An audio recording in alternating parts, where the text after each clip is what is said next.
The saga of the American West is one of the most enduring and fascinating in our history. Beginning next week on PBS, an 8-part documentary attempts to demystify the stories and events that shaped our nation.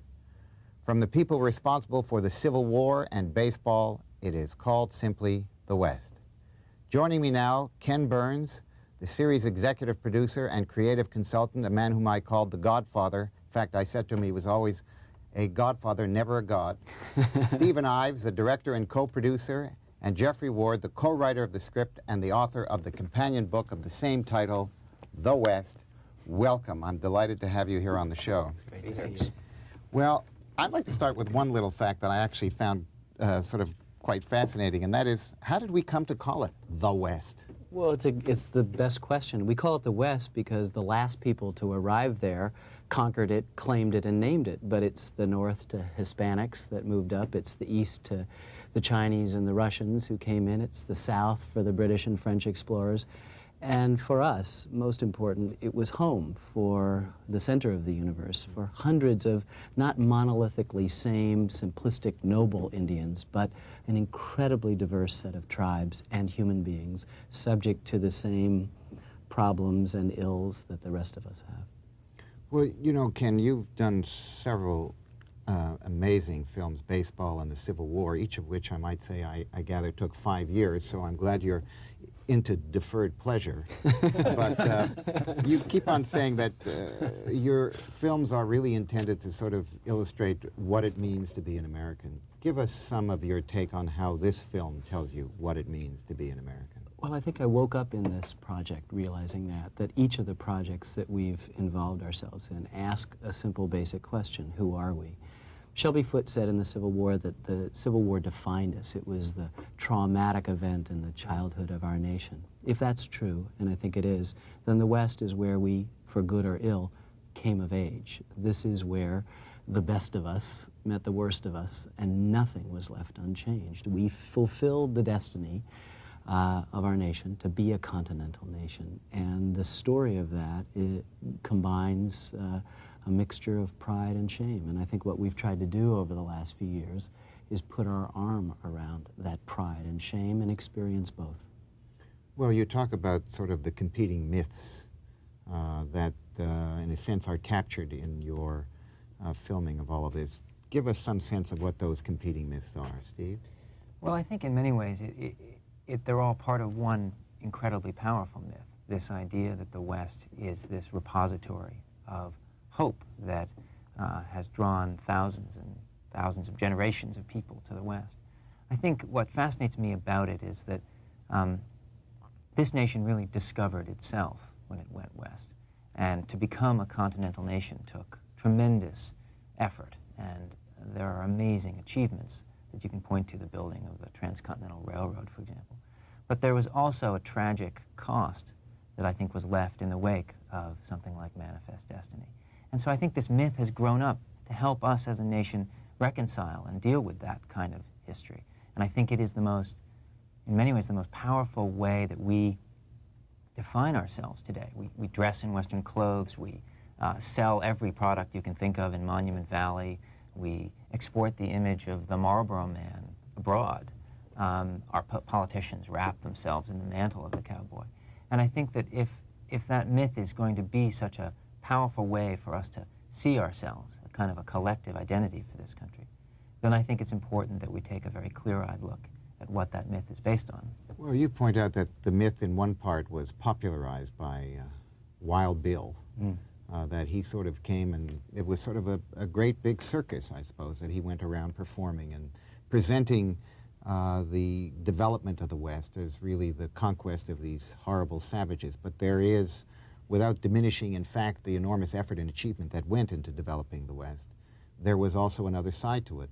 Tell us a little bit about that. Well, it's actually, we follow Buffalo Bill Cody. And his story is an incredible case of the myth and the reality of the West being a very blurred line indeed. I mean, he lived many of the things that he then acted out for millions of people in places like Staten Island and in Europe. And I think that what's fascinating about his life is that he seems to embody this complicated story of kind of an inverted conquest Richard White, one of our historians, remarks on it that in the Wild West show, all you see is Indians attacking whites. You see them raiding the Deadwood stage and being saved by Buffalo Bill, attacking a settler's cabin and being saved. And it's this odd story where the conquerors become the victims, as if we didn't plan it, they attacked us, and in the end, we ended up with the whole continent, which is an odd way to look back on a process of nation building, which truly was a process that left a tremendous amount of death and destruction in its wake.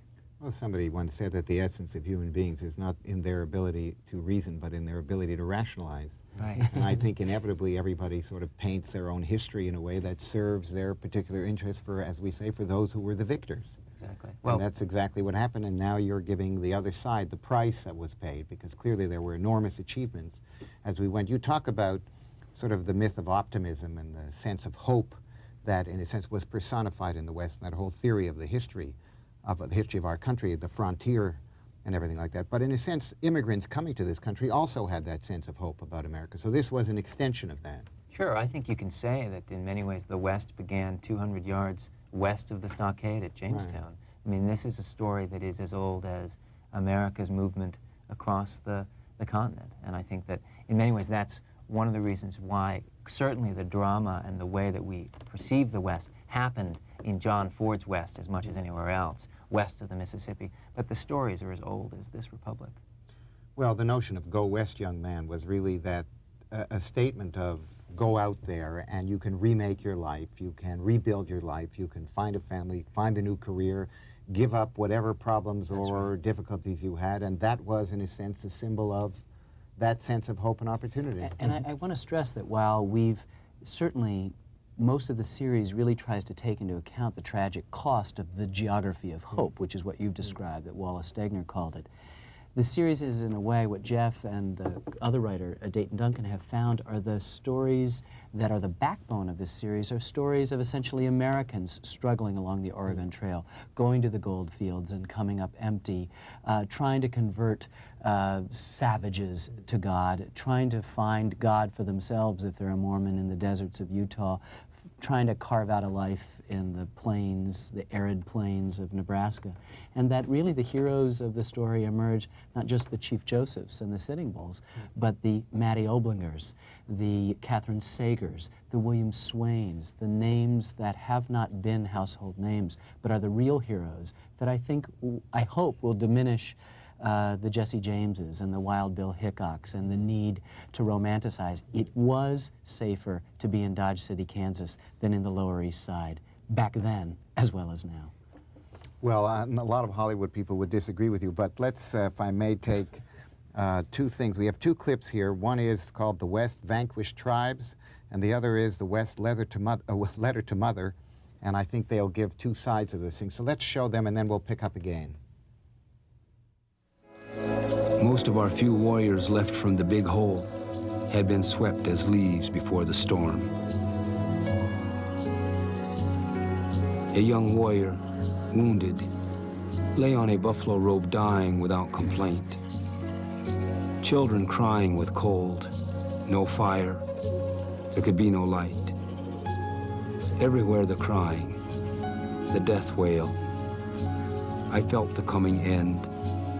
All for which we had suffered, lost. Thoughts came of the Wallowa, where I grew up, of my own country, when only Indians were there, of teepees along the bending river, of the blue, clear lake, wide meadows with horse and cattle herds. From the mountain forest, voices seemed calling. I felt as dreaming, not my living self.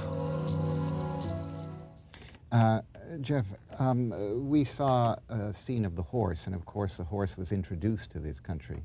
But there was another horse too, the Iron Horse, the railroad that transversed this country and really, in a sense, integrated the whole continent. Talk to me about the impact of those two sort of means of transportation and what they meant for the whole development of the West. Well, the railroad story is a wonderful story. It links the coasts. It really makes us a continental nation. It's a most American story. It was billed by Chinese and Irishmen. And that, I think that's the kind of mixture that we hope to convey throughout this whole series. It's a very complicated, very rich, and in the best sense American, that is mixed story. Now, it's interesting that we were able to undertake this. What was sort of the period of time during which it took, in a sense, to build this sort of transcontinental railroad? We're talking about less than 10 years for at least the initial link, are we not? Yes, we are. Yeah, much less. And yes. what kind of sort of traffic did it begin to develop as soon as it was complete? What kind of sort of movement of people did this remarkable means of transportation bring about? Well, it did all sorts of things. It created the cattle business, the cowboy, very brief cowboy story that we think of as the whole West, unless you look at it carefully, because you could get cattle to the eastern cities. It allowed for the real peopling of California because it could bring people very cheaply out, and the railroads began to compete immediately to see how, I think it's, what is it? From Omaha to California to LA for $1 during a fair war in the 1880s. That was all done by boosters and promoters in California to get you out there. Get people out there. We ended up with LA as the result. Yep. Still for $1? You want to go there for $1? That's another question. Now, a lot of people went out to that part of the world when the gold rush sort of became an absolute phenomenon. You had, what, 50,000 people going out in the first year after that? Tell us a little bit about that. Huge traffic jam along the road to California. I mean, people went overland, like our boy William Swain, who we follow. They went around Cape Horn if they wanted to gamble that way and had to navigate the jungles over the Isthmus of Panama. And it was really an incredible human stampede that changed the West, not only for California, but California became the source of capital that then fueled investment in the West, and people began to fill in the interior of the continent, not by going west, but by going east, back from California. Let me just go to this second clip, the letter to Mother, about a new resident of Nevada who writes home, and let's take off from there. Dear Mother, our city lies in the midst of a desert of the purest, most unadulterated and uncompromising sand, in which infernal soil nothing but the fag end of vegetable creation, sagebrush, is mean enough to grow. Nevada territory is fabulously rich in gold, silver, lead, coal, iron, quicksilver, thieves, murderers, desperados, lawyers, Christians, Indians, Chinamen, Spaniards, gamblers, sharpers, coyotes, poets, preachers, and jackass rabbits. So are people still going out there and joined by coyotes, thieves, murderers, robbers, and everything else that he described? Yeah, I think that's a fairly good description of some parts of it. I was just thinking as I was watching that, it's nice to be introduced as the writer of these things. That, however, was Mark Twain. And well, when you you're can in work good with company. him, You're in good company. It's a pleasure to work with this large team that we gather for these Well, shows. talking about teams, how did you all get together on this project? Well, I had the idea, the impossible desire to make a film on the history of the West after the Civil War, but I was already committed to baseball. And I enlisted Jeff, and we needed to find someone who was capable of doing the day-to-day, the producing and directing. And that was Steve, who I'd worked with on Civil War briefly and baseball briefly. And he and I produced a history of the Congress, and he made a good film on Lindbergh, which Jeff wrote. So we've been sort of tied to each other intricately for about a dozen years, and the West is the latest fruit of that collaboration. You know, if we're talking 5 years, but what kind of sort of day-to-day scheduling did you have? What kind of preparation did you do in terms of setting all of this up? I mean, what was the biggest surprise that you came upon sort of in all of this research? What sort of did you not expect that you would be putting into this Well, it wasn't so much film? one thing, but it was just I think the thing that was sobering, and I think this is true, must have been true for a great many pioneers who went west, was the sheer daunting quality of the Western landscape. We're driving around in a Chevy Suburban with, you know, all the modern conveniences, air conditioning. Granted, we're shooting sunrise and sunset in northern Montana in June, and it's a long day, but it just gave you a keen appreciation for what people really must have felt like and suffered through as they took their last emaciated ox and tried to make it across a place like the Black Rock Desert on their way to California. It makes you appreciate what the Donner Party must have gone through. And I think it's more a question of just trying to spread out and explore as many corners of the West as we could and talk to as many people as we could. And Jeff and Dayton, our writers, would come up with leads and stories that we thought were promising, and then you'd follow them, and sometimes you'd end up in a box canyon, you know, and you'd just have nowhere to go visually, or you'd get skunked and your helicopter shoot would be canceled. But other times, you know, you just come around a corner and meet some amazing person, and they'd lead you to a story of their ancestors that you couldn't have gotten out of central casting. What was it that did give them the endurance and the strength to make these extraordinary journeys That's the across great the question. country? This is the question I don't think you'll ever answer, but it seems to be about possibilities. There's something absolutely magnetic about the West, in the best sense of the word. In Steve's description, 100 yards from Jamestown, what is around the next bend? What are we going to find? Is it going to be better than it is now? And we follow this family that I mentioned a second ago called the Sagers, who begin in Virginia and go to Indiana and then go to Illinois and then go to Missouri and then are still restless. And they need to go to Oregon. And I don't know. It's a fantastic thing.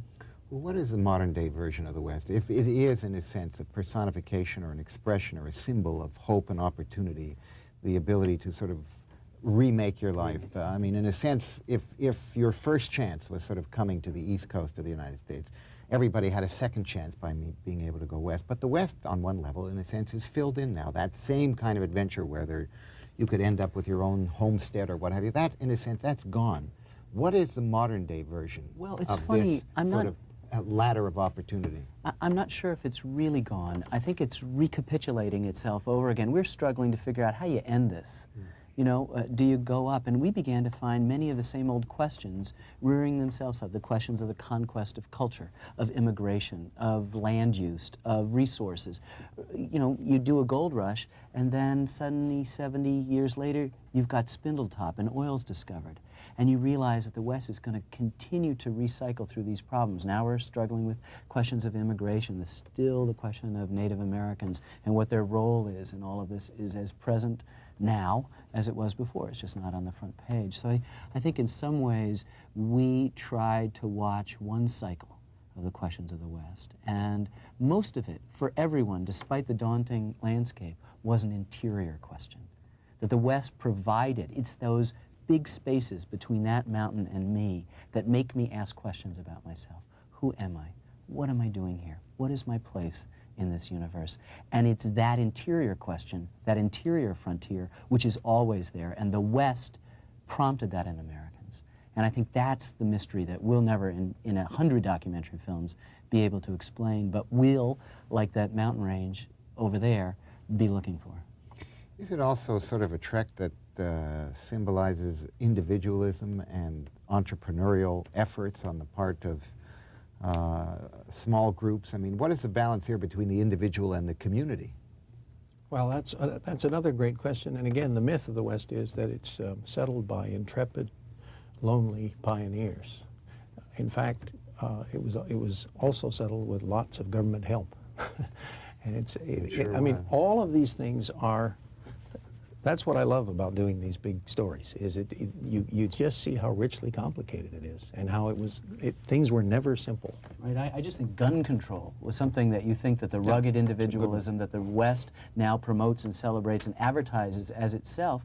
Almost every cow town had a gun control law. You checked your gun at the door. Yeah, that's how they hardly shockingly, if you were the marshal and 30 or 40 young guys who'd been looking at the wrong end of a cow for 2 or 3 months suddenly came into your town and got drunk, you wouldn't want them wearing guns. I mean, it's all the most natural kind of human reaction, and it's penetrating through that myth that we've sort of been saturated with, which makes it kind of an interesting detective story. You know, the European communities, when they have farming communities, all their houses are in a village, and then they walk out or move out to their land area where they were farming. Whereas in America, the individual farmhouses were on the individual property, and in a sense you had a tremendous sense of isolation. Right. Particularly, it had an enormously serious impact on the women who had to work in these situations. How did that happen, rather than following the European model, for example? Well, I think first of all, there was simply so much space. I mean, the space of the Great Plains overwhelmed European people who came out to settle there. They couldn't believe it. They planted trees not to necessarily hide from, but they were to protect them from the immensity of the landscape. And I think you often you'd find pioneer women who would have dead stuffed canaries in their trunks. They kept these birds around because the smell, the sound of the canary was so sweet, it kept them. Sometimes they'd go, 20 miles just to watch a train go by, just to see more people. I mean, that's the kind of experience. It dwarfed anything that they could have known or imagined in Europe before they arrived. And I think that's why it created such a powerful, resonating kind of mythology about it. I mean, Well, as you know, we could spend an awful lot of time talking about this.